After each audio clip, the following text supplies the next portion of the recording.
所以说，如果你决定要去旅居，千万不要去期待所有事情都给你安排的好好的，或者有矫情爱抱怨的性格。在今年的2月份，我退租了在美国的公寓，就此开启了我的旅居生活。在旅居生活这个过程中呢，我确实也获得了自由，也让自己的节奏慢了下来。通过旅行的方式，可以短暂的在每个新城市过得像半个本地人的生活。那同时，旅居也让我放弃了一个东西，它就是精致感的生活，让我将生活的体面放弃了。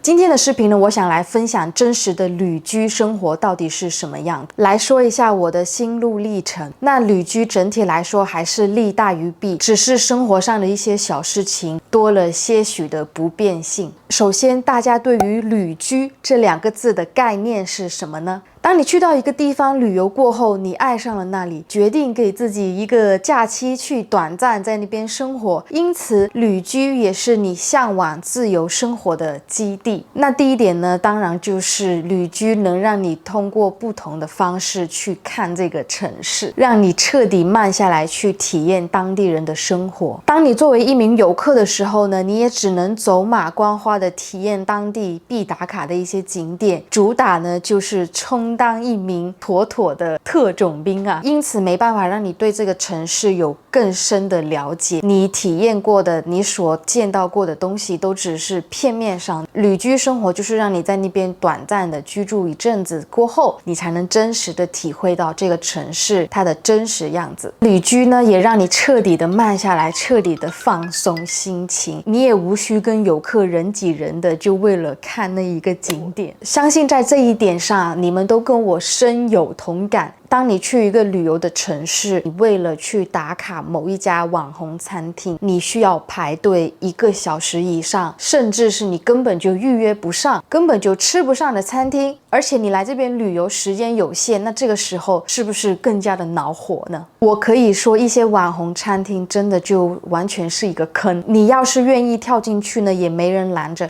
但是啊，旅居生活确实能让我错开高峰时间，避开那些人流，去选择我自己真的想吃的餐厅。最重要的是呢，我每次还能吃到。普通人的饭点呢都是6、7点左右开始的，那我呢就是基本上是4、5点就已经吃上饭了。每次作为游客身份去到一个新的城市找餐厅吃饭的时候呢，脑子里面第一件事蹦出来的就是立马拿起手机在那边看评论，看到评分越高的餐厅呢，我们更偏向于去那家餐厅。殊不知那些餐厅的评分呢都是被刷出来的，而且大部分这些餐厅呢10有8九都需要排队的。当你人在外面走了一天，然后到饭点需要补充能量的时候，你却要在那边排队，而且你都不知道要排到多久。那旅居生活呢，确实也是在这方面给我带来一个好处，就是可以让我避开很多高峰时段，可以做自己的事情，然后也不用跟别人人挤人。我从美国公寓搬家时，基本上是把自己所有的衣服和其他物品都装进了一大一小的行李箱里。这一次旅居呢，我是要频繁的更换城市。那我考虑到要换乘，例如地铁、飞机，甚至你到了一些城市之后呢，你还得要打车，那边的交通工具呢是没有那么发达的。综合这些因素呢，我是把大的箱子存放在了朋友家里。目前跟着我上路的呢，只有一个登机箱，还有一个双肩包，另外还有一个挎包。因为旅居真的不能带太多衣服，不然在路途中你会感觉到非常的疲惫，因为行李箱真的是又大又重，甚至呢有些道路还是坑坑洼洼，你根本就没有办法去拖动你的行李箱。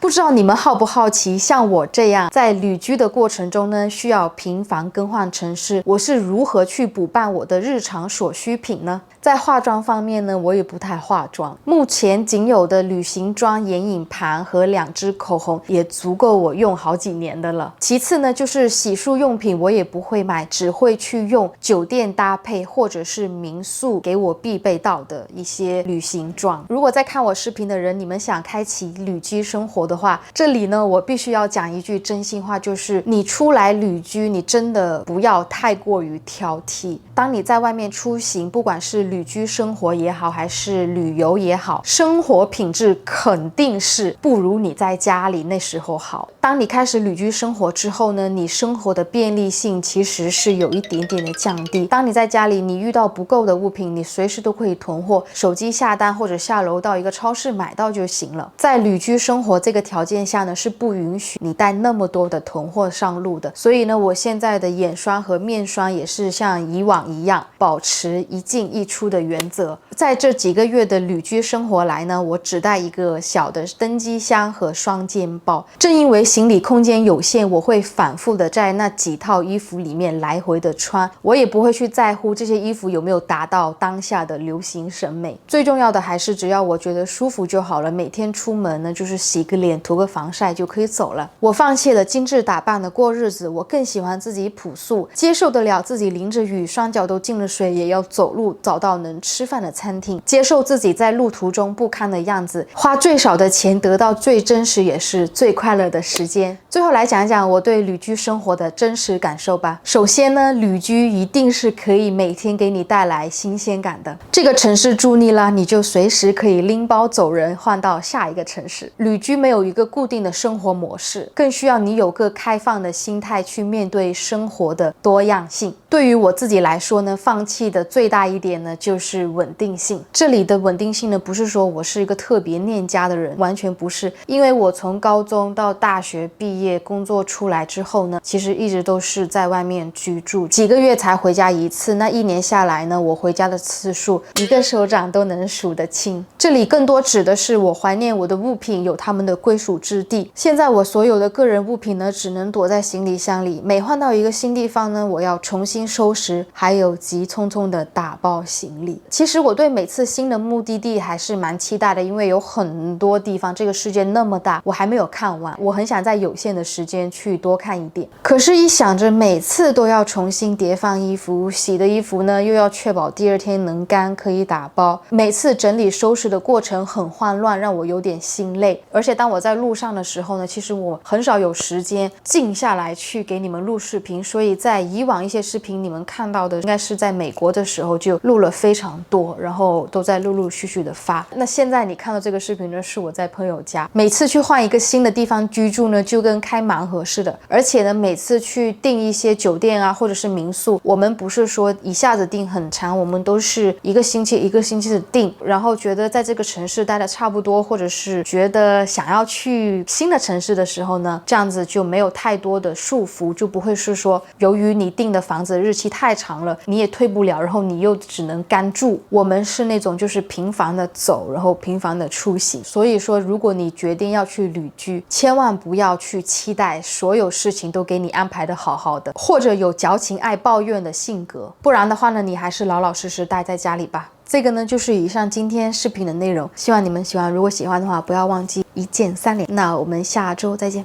拜拜。